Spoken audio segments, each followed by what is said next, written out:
Olá, começando mais o HQ Companhia.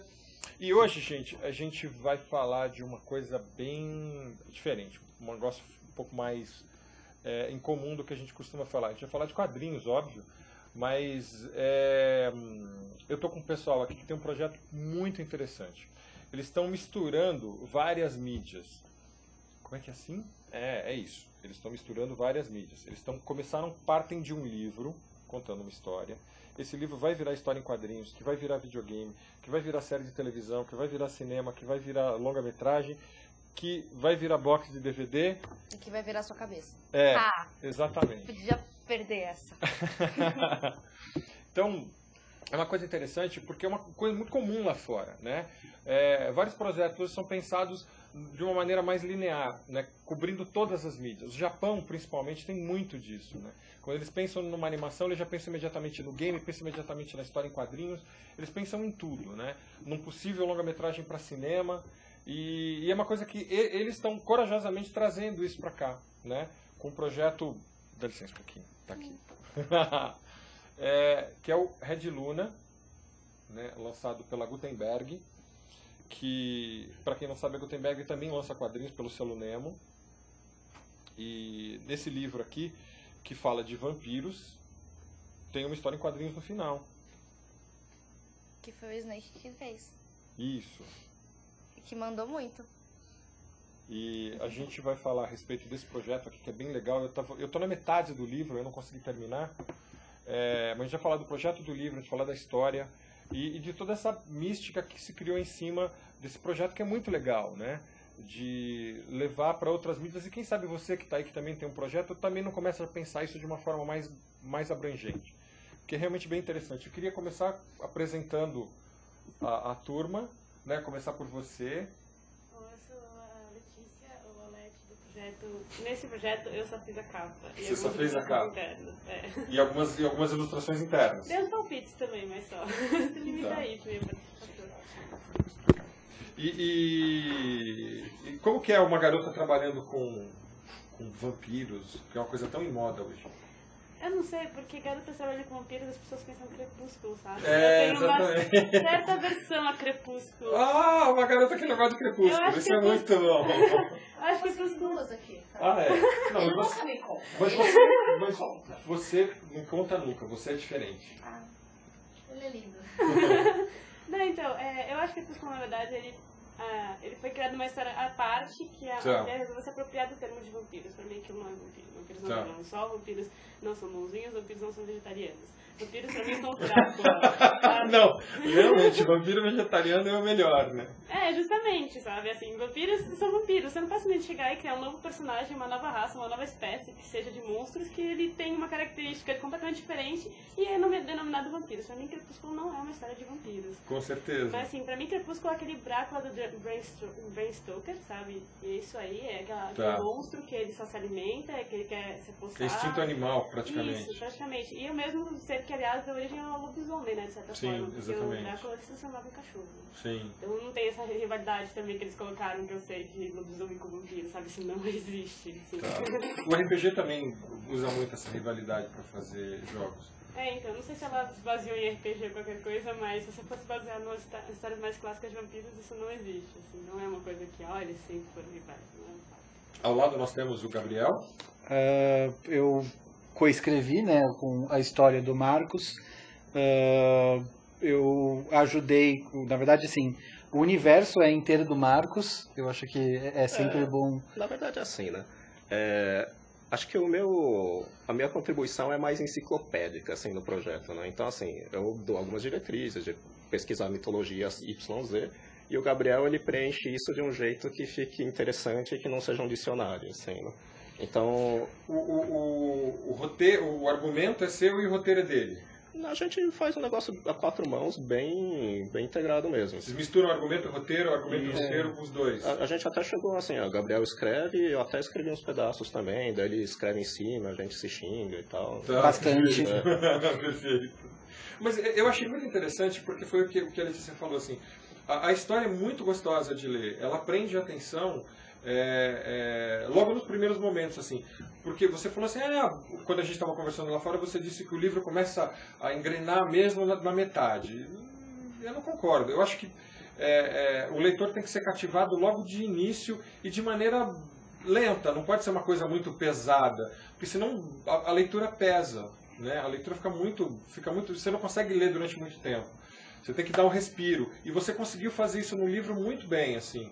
O livro vem de uma maneira bem simples, mansa, e ele vem num crescente, a história vem num crescente, os personagens vêm crescendo. Isso é bem interessante para a história. Pelo menos assim, eu como leitor gosto muito disso.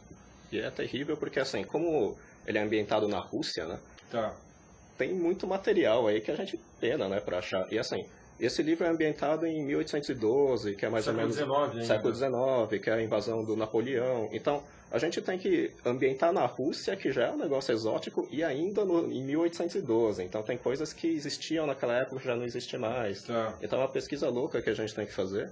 E dá uma certa insegurança. Às vezes até deixa a história um pouco mais travada, porque isso aqui a gente tem certeza que era daquele jeito, sabe? A gente não pode viajar tanto.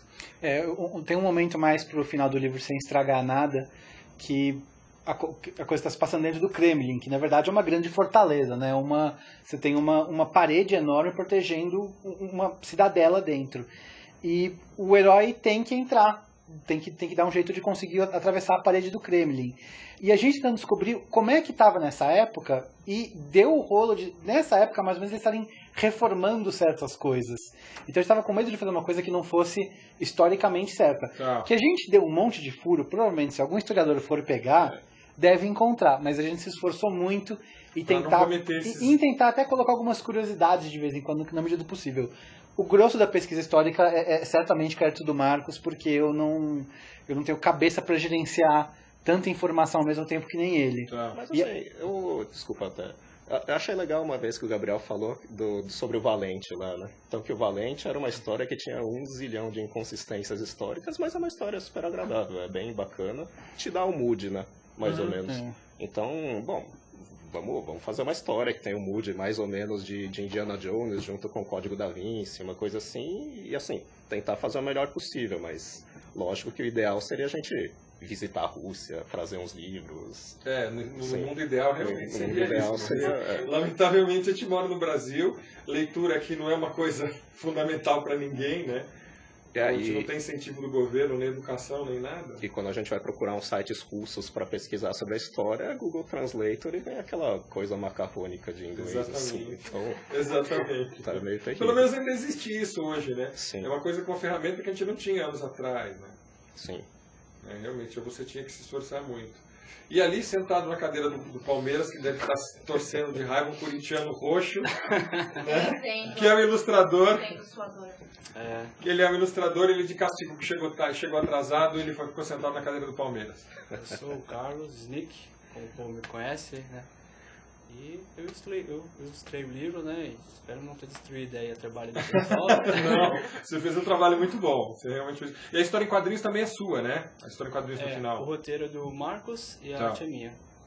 Olha, tá muito legal. Eu devo dizer que o Marcos, ele, além de escrever, além de gerenciar tudo, ele me passou o layout das páginas, com todas as referências possíveis, assim, em PSD, com cada página com 200 referências de roupa, de objetos porque e tal. O tempo não era, o tempo tava comendo, né? Então assim, ó, Snake, então tá aqui, ó, pega nessas referências aqui e manda ver. Podia mandar mensagem de e-mail qualquer hora do dia, da noite ou da madrugada, tava lá o Marcos lá pra atender.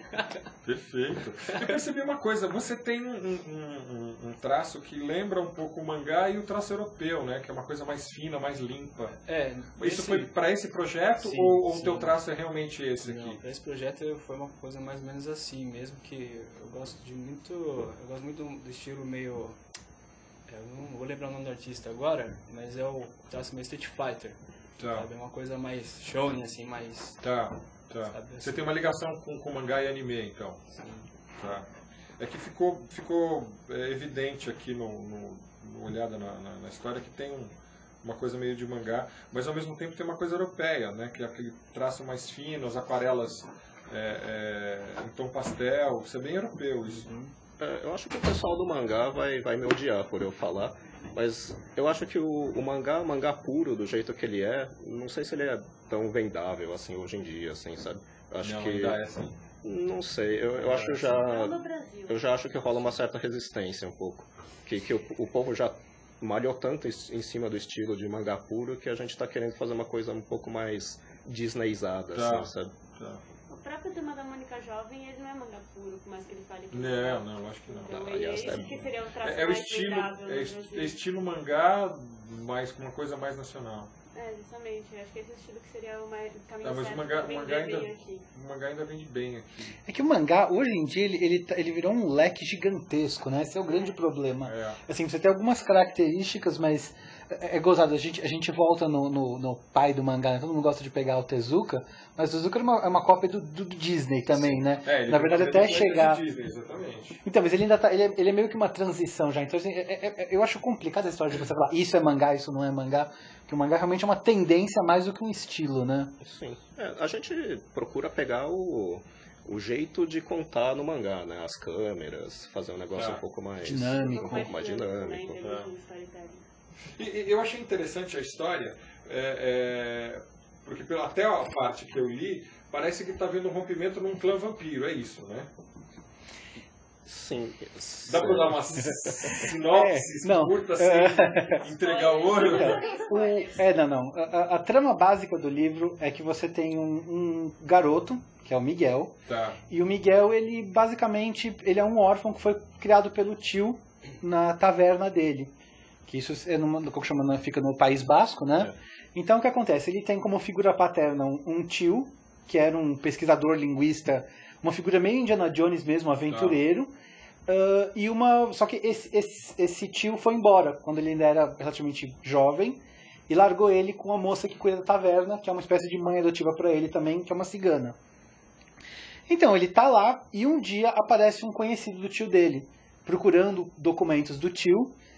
E antes que possa acontecer qualquer coisa, aparece o que parece ser uma... Assim, ele é atacado por esse cara, começa a ter pequenas pistas de que são vampiros que estão envolvidos nisso, e aparece uma vampira que fala, olha, eles sequestraram seu tio, a gente precisa ir atrás deles, tem uma grande conspiração aí.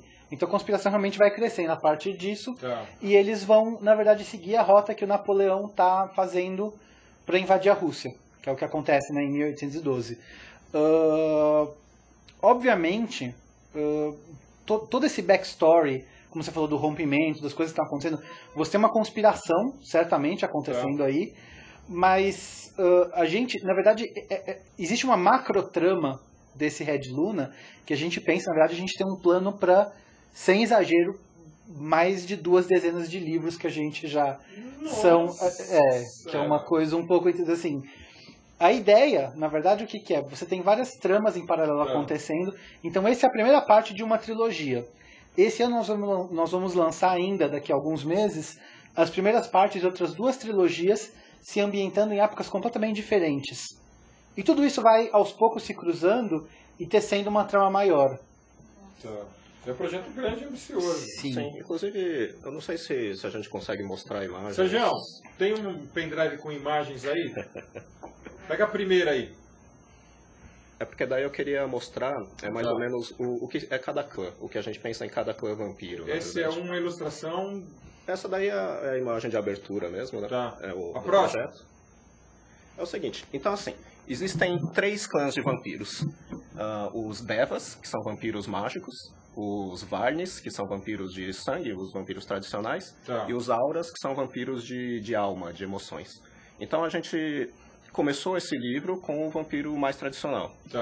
Até para não causar um estranhamento assim, pro público, né? Não, a gente está lançando vampiros, eles são um pouco diferentes do usual. Apesar de que eu gostaria de ressaltar que as respostas até agora têm sido que a gente conseguiu escapar da mesmice de vampiro. Eu tava muito preocupado, porque tá tão na moda, e é gozado porque, assim, quando a gente começou a trabalhar nesse roteiro, não tinha começado até, isso foi pré-Twilight. A primeira versão dessa história que a gente tinha, tá com 5 anos agora? 5 anos. Foi antes de Foi antes de estourar essas coisas todas. Então, assim, tipo, quando começou a ter essa coisa de vampiro, a gente foi um pouco de medo de que vão ver da gente como mais um livro de vampiro. E não é tanto o que a gente queria, mas a gente não ia mudar por conta disso. Com certeza. Mas sim, desculpa, voltando... Porque daí, por exemplo, a gente está querendo ter algumas linhas de temática diferente para cada clã. Então, por exemplo, os Devas, né, como são vampiros de magia, eles são vampiros mitológicos, são vampiros que... hoje em dia a gente pensa nos Devas como se fossem coisas da mitologia hindu, as histórias do Mahabharata. É uma coisa meio eram os deuses astronautas. Total aquele alienígenas do passado, do History Channel lá. Então, por exemplo, depois tinha mostrado lá aquela... Volta um pouquinho, Sérgio, a imagem, isso. Então, por exemplo, a gente pega alguns temas do tipo, por exemplo...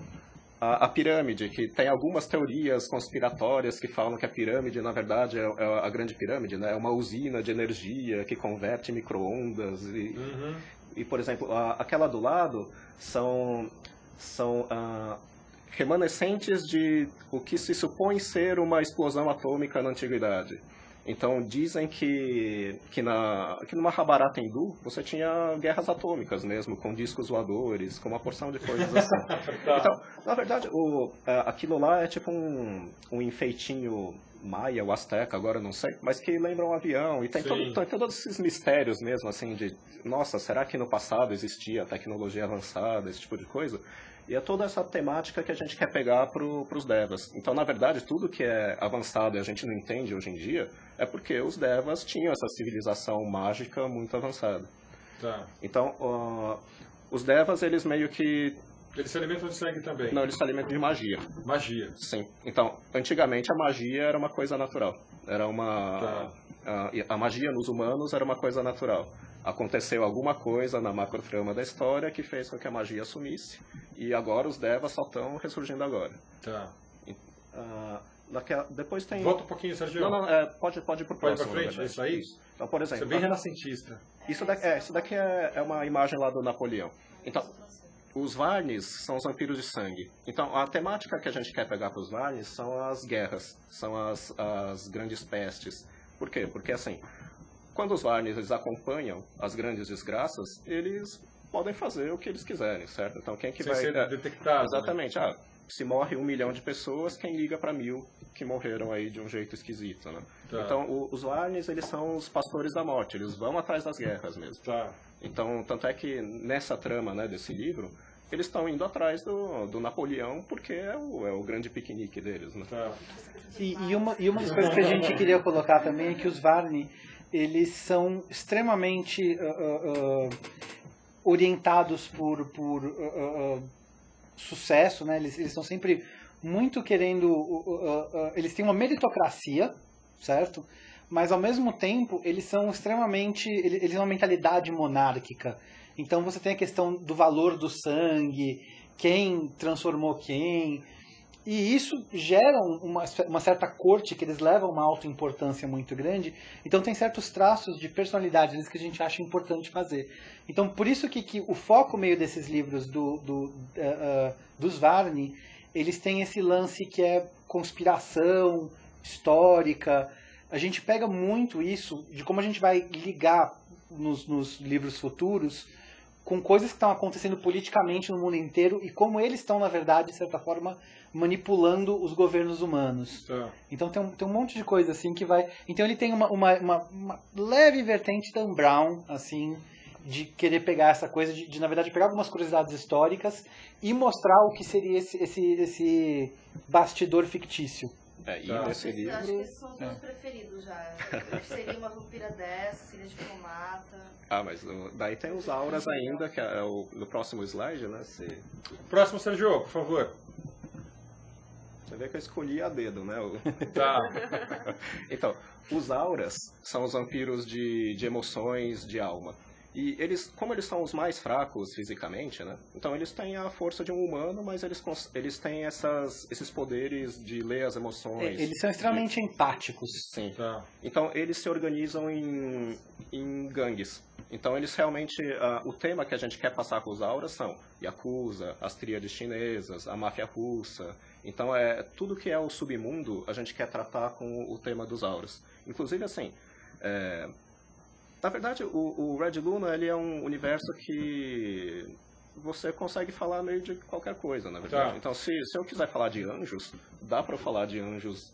Inclusive, a gente fala de um anjo no livro dos Varnes, né? Mas se eu quiser falar sobre karma, ou fantasmas, eu posso colocar ele numa história dos auras. Então, as temáticas são amplas, na verdade. Então, não é bem uma história... é uma história só de vampiro. Então, a gente consegue trabalhar muitos temas. Os auras, eles têm é interessante porque, da própria linguagem deles, sem querer spoiler muito para quem ainda nem pode ser lido porque o livro não saiu ainda, mas o livro dos auras vai contar como eles funcionam. E, na verdade, as almas deles são retalhos de almas. Quando a pessoa morre, eles pegam 2 almas incompletas e retalham numa pessoa só. Então, é uma pessoa que perde um pouco da identidade dela. Então, o que acontece? A pessoa precisa reconstruir a identidade dela com um misto de pessoas que fica bagunçadas dentro delas. Para manter essa relação, eles precisam viver de emoções. Então, eles naturalmente, o que eles fazem? Eles se misturam muito com as gangues que lidam com o jogo. Então, por isso que tem a Yakuza, a tríade chinesa. Eles ficam nos lugares de pachinko, Las Vegas.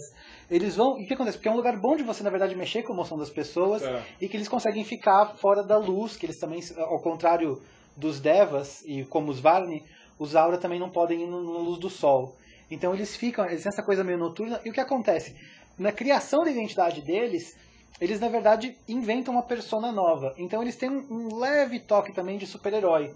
Porque eles se fantasiam, eles na verdade geram essa coisa, só que eles conseguem ficar meio invisíveis na noite. Eles são... Então, assim...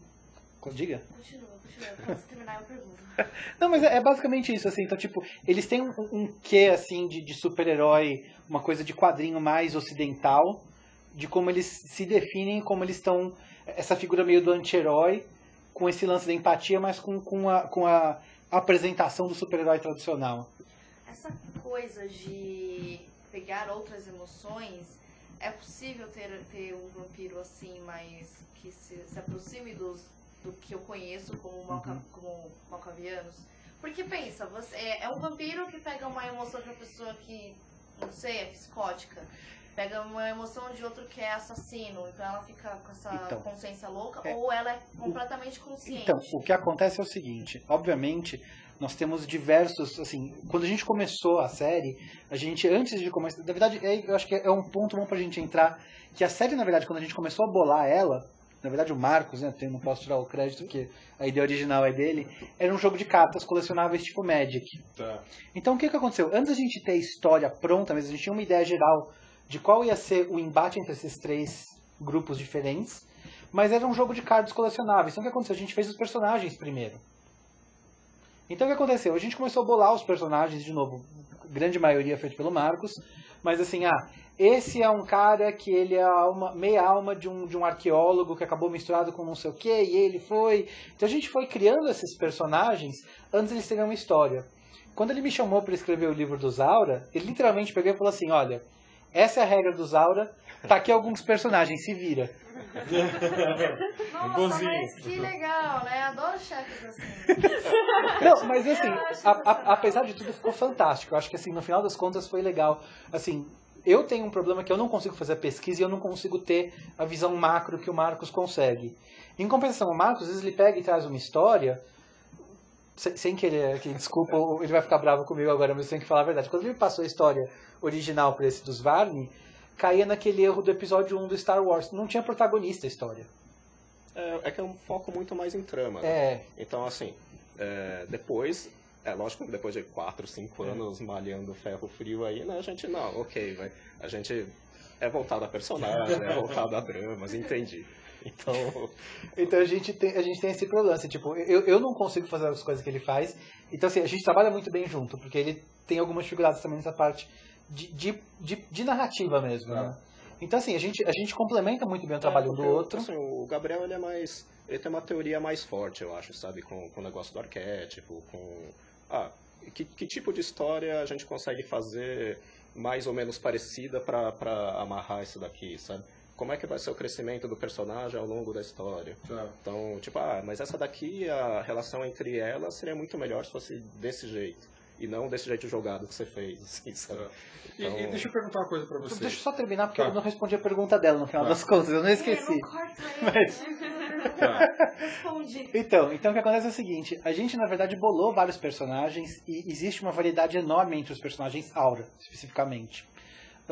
A mecânica deles terem essas almas costuradas pode resultar em pessoas que beiram a catatonia, ou pode ter pessoas que são super bem informadas. Às vezes um elemento de uma pessoa que ela descobre que está faltando, e é gozado porque isso gera um vazio na pessoa, às vezes, porque assim, o Aura tem uma personalidade predominante. Ele é mais uma das duas pessoas que morreu, normalmente que é o dono do corpo original, certo? Então a personalidade predominante é a do corpo original que teve o retalho.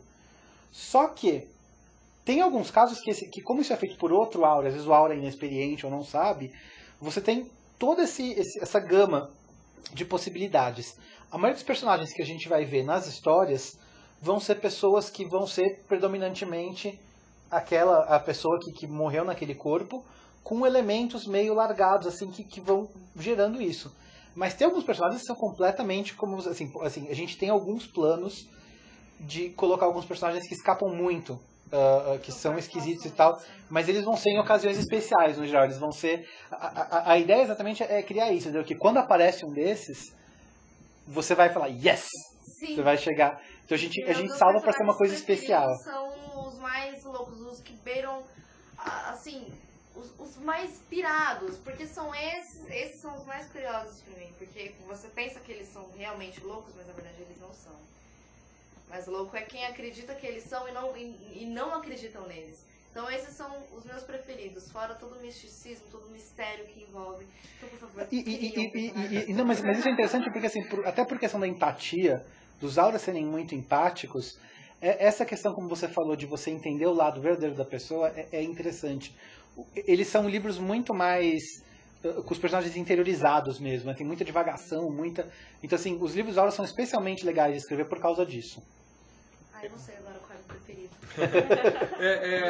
Eu queria que vocês falassem um pouco do projeto maior, porque o projeto não são só livros, né?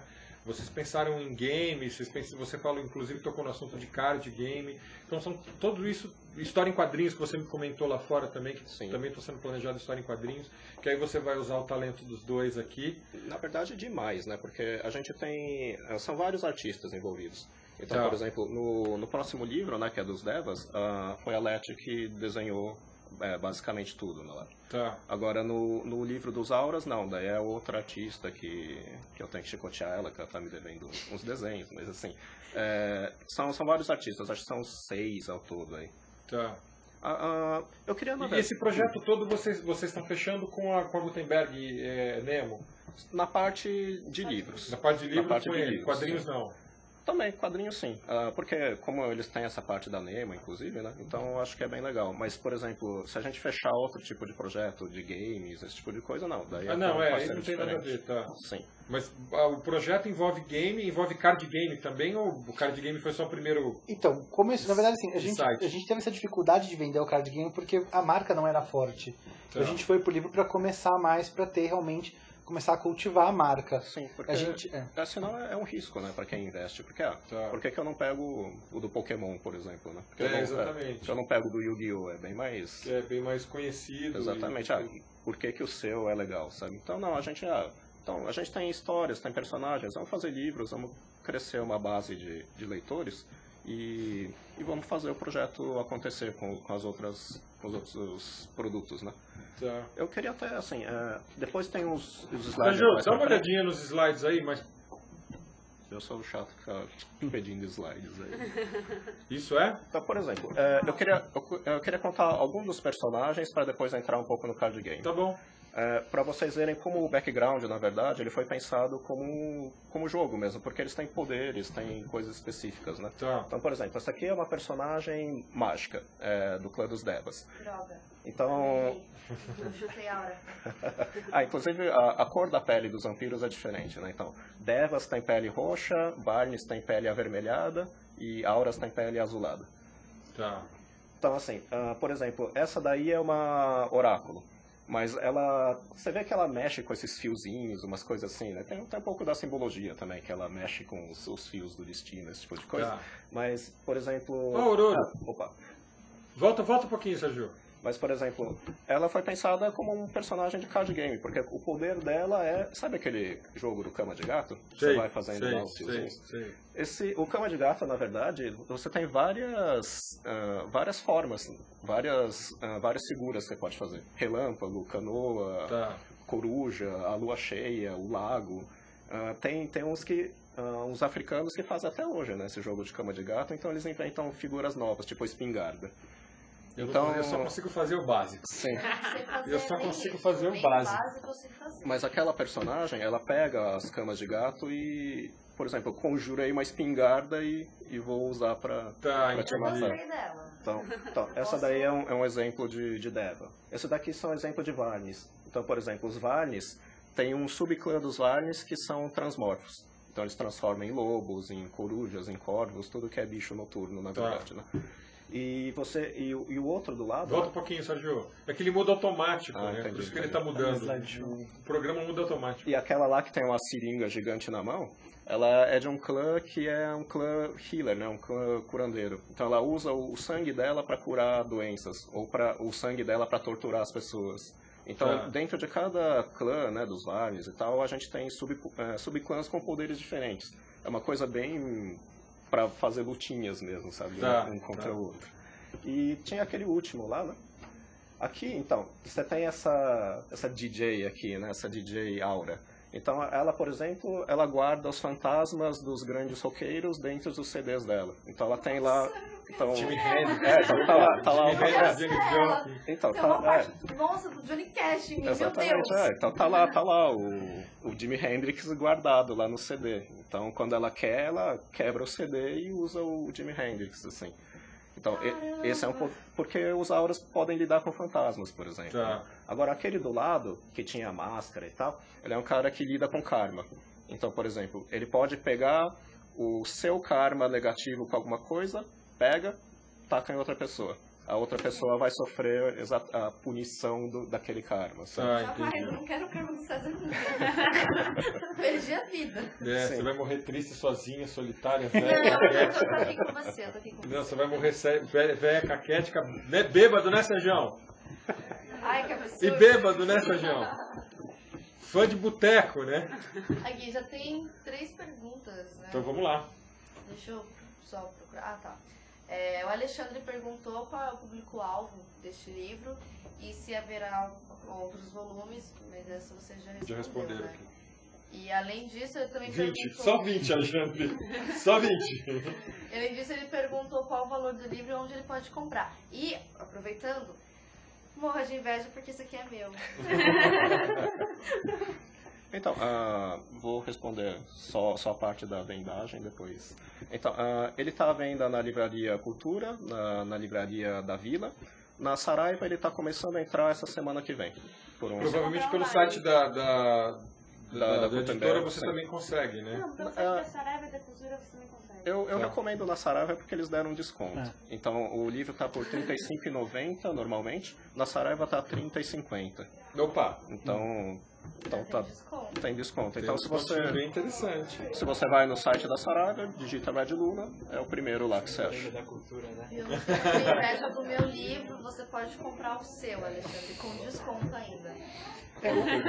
Quanto à questão do público, é um público infanto-juvenil, né? A gente tá querendo pegar o pessoal que gosta de livro de aventura mais voltado para fantasia.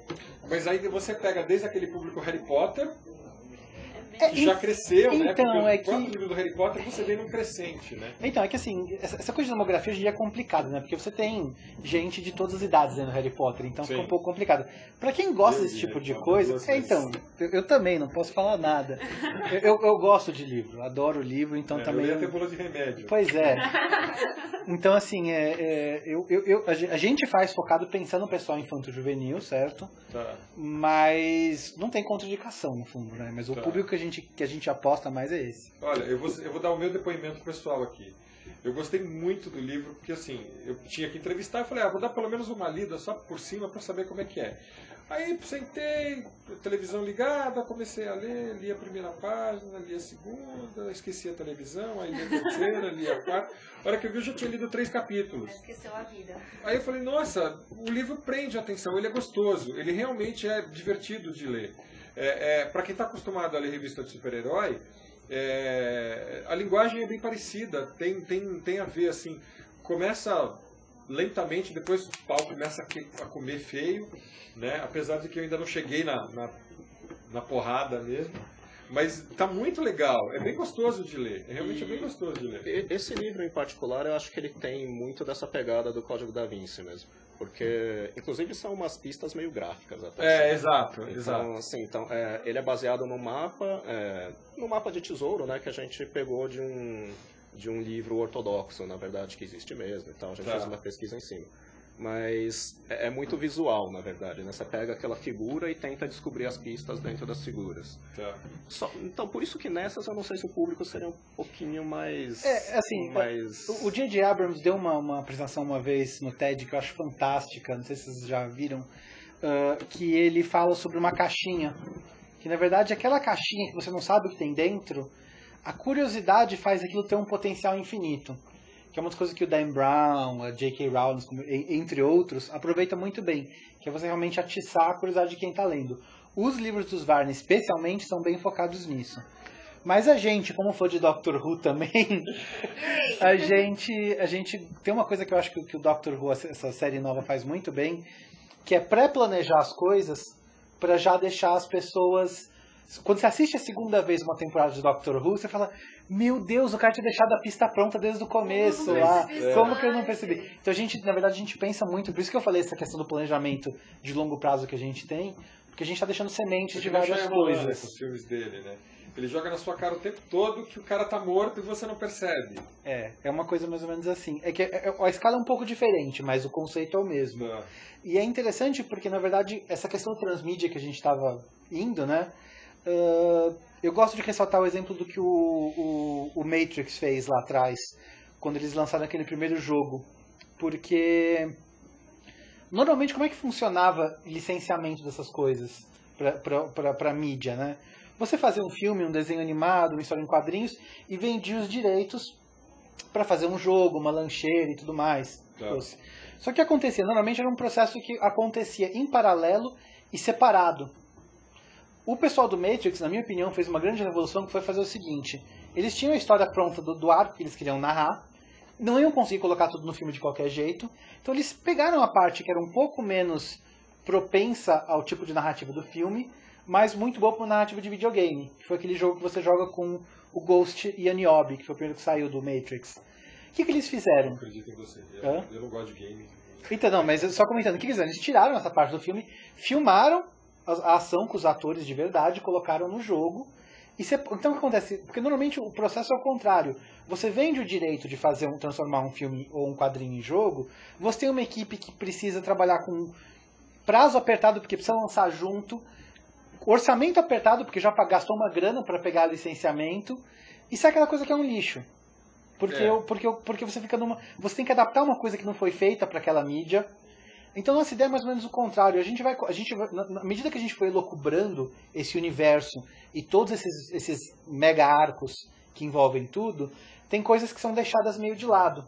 Que a gente no livro não ia quebrar ritmo, ia ficar ruim. Então, por exemplo, uma coisa que eu vou tomar bronca se eu já contar o nosso próximo projeto. Acho que é do Visual Novel, né? Perfeito. Então, por exemplo, tem a questão de como a personagem principal, a Alyssa, descobriu o que está acontecendo para ela começar essa investigação. Era uma história que não cabia no livro. Ia quebrar o ritmo, ia quebrar tudo. Então o que a gente vai fazer? A gente está começando agora a produção de uma visual novel, que é aqueles joguinhos estilo japonês que eles costumam fazer, tipo um simulador de namoro, onde você vê uma historinha e tem as opções. Não tem romance nesse caso, mas você vê os personagens se interagindo e as coisas vão acontecendo com eles. E na verdade você vai ter uma história a mais que você joga no seu computador, talvez em plataformas móveis, a gente está vendo ainda quais são as possibilidades de adaptação e tal, mas você vai começar a descobrir outras facetas. livro de contos, contando algumas outras coisas, história em quadrinhos, que a gente já tá com um monte de coisa sendo produzida e algumas já prontas. Sim, na verdade a grande ideia é você contar essa história toda na mídia que for mais apropriada. Tá, perfeito. Bom, a gente tem, antes de você fazer a pergunta, deixa eu só mostrar os lançamentos da semana, se não esqueço, que nem eu fiz da outra vez, eu acabei esquecendo. Gente, para vocês que são fãs de mangá, Sorano Tsumono. Esse é o número 9. JBC. Não, isso é Panini. Panini. E para quem é fã de Turma da Mônica Jovem, chegando o número novo da Turma da Mônica Jovem, mostrando o futuro. Quer dizer, o futuro planejado pela Mônica e pro Cebolinha. Ele quer ser um... Ele quer ser tudo. Ele tá com uma prancha de surf, ele tá vestindo... Uma bola com um macacão de corrida de Fórmula 1. E ela quer ser arquiteta, engenheira, coisas do gênero. E para quem está acompanhando a série A Torre Negra, já saiu mais uma minissérie. Esse é o número 1 da minissérie da Torre Negra, escrita pelo grande Stephen King, né? Mestre. E chegando no encadernado de Marvel Terror número 5, com os meus personagens prediletos, como o Motoqueiro Fantasma, que eu acho que é um personagem que fizeram uma besteira com ele no cinema. Nossa, não comenta. Dá até raiva, gente, dá até raiva. Eu vi umas 2 semanas atrás, eu vi o segundo filme. Agora eu entendi porque eles não mostraram pra imprensa o filme. Agora eu entendi porque eles não mostraram pra jornalista. O filme, gente, que lamentável que é aquilo. Que lamentável. Não, isso aqui pra depois. Wolverine, o melhor no que faz, e olha que ele faz muito bem isso. Número 2. Tá. Isso daqui está muito divertido de ler. João das Fábulas. Isso daqui é um personagem que saiu de Fábulas, que ele ganhou uma revista própria, e ele segue fazendo as cafagestagens que ele faz sempre, né? E escrita pelo Billy William, que é o grande criador de Fábulas. Então ele está se dividindo entre Fábulas e João das Fábulas. Está realmente muito legal, gente. Está muito divertido de ler. Por falar em Fábulas, está chegando o número 3. Isso aqui é reedição, né? Isso aqui, para quem não tinha há muito tempo Fábulas, que isso aqui foi editado, se não me engano, pela editora Devir, né? Há muito tempo atrás. A Devir lançou o 2 e o 3 de Fábulas, e o primeiro foi da Pixel, aí o volume 2 e o volume 3 saíram pela Devir, e agora que está na mão da Panini, a Panini reeditou o 2 e agora está saindo o terceiro. Agora você completou sua coleção. Cascão, uma edição especial do Cascão capa dura, completando 50 anos do personagem. Aqui é bem legal, Cascão com chauvinista, um porquinho dele na capa. Esse quadrinhos aqui é bem interessante. É um quadrinho que fala de diversidade sexual. Nossa, que sensacional! As histórias são todas de diversidade sexual, assim, de opções sexuais. Orientações sexuais fora do padrão. É nacional? É nacional. É independente. Legal. Nossa, eu não sei quem fez, mas se você estiver assistindo, eu sou fã de você. Já. Independente. Agora. É do André Leal. Eu sou fã. Ele me contatou, enviou pra mim, inclusive me autografou. Obrigado, André, pelo quadrinhos. E é realmente interessante. É bem legal, bem feito, bem desenhado, papel de primeira. E... além de acabar com preconceito, né? Sair fora dessa coisa idiota de preconceito, muito legal. E pra você, fã de Batman, gente, prepare o seu coração, porque saiu um especial sobre Batmóvel. Aqui tem tudo do Batmóvel. Pra você que é fã de carro ou fã de Batman, isso aqui é imperdível. Pra você que é fã dos dois. Quantas cervejas você quer por isso? Depende da cerveja. A gente conversa, tô aqui pra fazer negócio. Tá. Ótimo.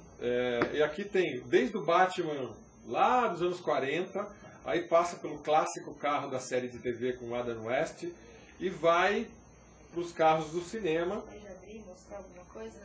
Que vai ficar longe, pode. Pode, tem umas coisas bem interessantes. Eu quero ver isso. Umas coisas bem interessantes. Muito Esse é o carro do filme. Um trovão negro com rodas. Um nêmesis veloz para os foras da lei. Uma poderosa máquina da justiça. Este é o Batmóvel. Nossa, que mágico, que lindo. Que sensacional. Isso daqui é pra nerd nenhum botar defeito. Olha, bonito. Parabéns pra Panini por ter lançado esse material aqui tão belo, assim, para nós colecionadores, porque fatalmente a gente, quem é fã colecionador, ia acabar comprando importado, né, pagando uma fortuna, e agora você tem nacional, bem mais baratinho. A gente tem uma pergunta, vamos para a pergunta. Tem duas, na verdade. Então vamos lá. O Alexandre está perguntando o site de vocês, e se vocês vão fazer parcerias com editoras americanas, europeias, se vocês queiram desenhos animados. Bom, o site é o www.redluna.com.br, né? A gente atualiza mais a fanpage, na verdade. Então, a fanpage no Facebook é mais atualizada. Eu preciso... facebook.com/Universo Red Luna. Universo Red Luna. Sim. Lá a gente está com mais de 12 mil curtidas, então a comunidade tá Pô, legal, então né? você já tem um público legal, assim, Sim. de fãs é bacana, porque a gente posta um negócio, já a visualização dos posts tá bem bacana. Não, muito legal, parabéns. Tem outra coisinha muito legal. A gente tem 2 minutos. 2 minutos? Tá. Eu serei rápida. O Alexandre disse que a primeira imagem, que seria a dos Devas, disse que parece comigo. Eu adorei a comparação. Obrigada, Alexandre. Eu fiquei muito feliz porque eu realmente gostei muito dela. Eu realmente gostei muito. E eu também quero mandar um beijo para as minhas colegas de quarto maravilhosas. E descobri que eu tenho uma irmã. E o nome dela é Bruna. E nós somos realmente iguaizinhas. Ela é muito fã de Star Wars. É completamente nerd. Professora de inglês. É mais nova do que eu. Tem 19. E Bruna, eu amo você. Eu te conheci há pouco tempo, mas eu te amo, minha irmã de alma. É isso. Então... Bom, a gente tem mais pergunta não, né? Não. Então tá. Eu queria que vocês deixassem contatos, além do Facebook do Red Luna, você que é ilustradora, seu e-mail, contato, telefone... solteira, casada. Aproveita porque aqui tá cheio de pretendentes. Não, eu tô prometida. Melhor não entrar nesse assunto. Perderam. Mas pra mostrar, você tem um DeviantArt? Eu tenho um DeviantArt, tenho um site, que é um Tumblr, na verdade. Não tem um link já no livro mesmo, mas é lehlatte.net. L-E-H... É Lelatê, na verdade. Lelatê, Só que ninguém sabe. Lelatê. Isso é o Tumblr. Lelatê. Isso é o Tumblr. E o site, na verdade. E o site o site também é a mesma coisa. E tem o link pro DeviantArt nele. Tá, e dá pra ver teu trabalho, tuas ilustrações. Legal. Tem coisas Red Luna lá. Perfeito. E você? Bem, só procurar. Coitado, ele ficou tão triste sentado na ficou quietinho, ele nem abriu a boca. O meu é DeviantArt, é Carlos Sneak. Sneak? Não é Snake. É, Snake. Eu chamei de Snake, desculpa. Ele chamou de Snake. Ele chamou você de Snake. Viu? Ele colocou lá no livro direitinho, mas é Carlos Sneak, DeviantArt.com, é só encontrar lá. Você já tem trabalho, você já publicou, você já tem coisa lançada? Eu tenho algumas coisas publicadas na Ação Magazine, eu participei com a Episódia. Você tem contato com o pessoal da Ação? Eu já tentei trazê-los aqui, mas eles são do Rio, né? Então, né? Só que aconteceram alguns problemas e o Rhapsody não está mais na Ação. Tá. Né? Mas a gente fez... Eu sou o criador, como se fosse o Marcos e o Gabriel, né? Eu e o Fábio, nós somos os criadores do Rhapsody. Tá. Eu estou trabalhando com a New Pop agora. Com o Júnior. Isso, com o Júnior, e daqui a alguns meses tem um lançamento aí, chama Dead Zone, que já foi... já soltaram um preview já do Dead Zone, que é uma espécie de mangá como se fosse um Resident Evil, vamos dizer assim, né? Tá, por favor, esteja convidado a voltar aqui assim que você tiver com o pessoal, com o lançamento pronto, é só vir aqui, as portas estão abertas e será um prazer recebê-lo. Aí bota você na cadeira sem ser na cadeira do Palmeiras. É isso, só procurar Carlos Sneak, encontra lá. Obrigado. Gente, um super obrigado a vocês. Parabéns por esse projeto fantástico. Que eu acho que isso sirva de exemplo para você que está com o projeto. Já pensa numa coisa maior. Já começa a pensar que o teu trabalho pode ser um videogame, pode ser um card game, pode ser um filme, pode ser uma animação. Imagina isso dentro do seu trabalho, que realmente é uma coisa que... você está vendo que está dando bastante resultado. Estou trabalhando bastante mídia social, que é uma coisa super importante hoje para você crescer, trabalhar bem mídia social, Twitter, Facebook... Coisa muito legal. E tem um produto de qualidade assim, ó. Realmente vale a pena. Tenho o meu carimbo de controle de qualidade aqui, né? Afinal, são 20 anos de leitor, né? Então, deve valer alguma coisa. Então, a Red Luna, você encontra na Saraiva, na Cultura e na Livraria da Vila. Livraria da Vila. Só que é só na Saraiva que tem desconto, né? No site da Saraiva está com desconto. Agora, fisicamente, né, na livraria física, vai começar a aparecer essa semana que vem aí os livros. Perfeito. Gente, super obrigado. Vocês vão ficar com o Ralph hoje falando de Monkeys. Para quem gosta de Monkeys, eu tô com 2 especialistas em Monkeys aí que vai abalar tudo. Gente, obrigado. Um super final de semana para vocês. A semana que vem a gente está de volta com mais HQ Companhia. Tchau! Valeu, galera. Até a próxima. Fiquem sempre atentos à HQ Companhia.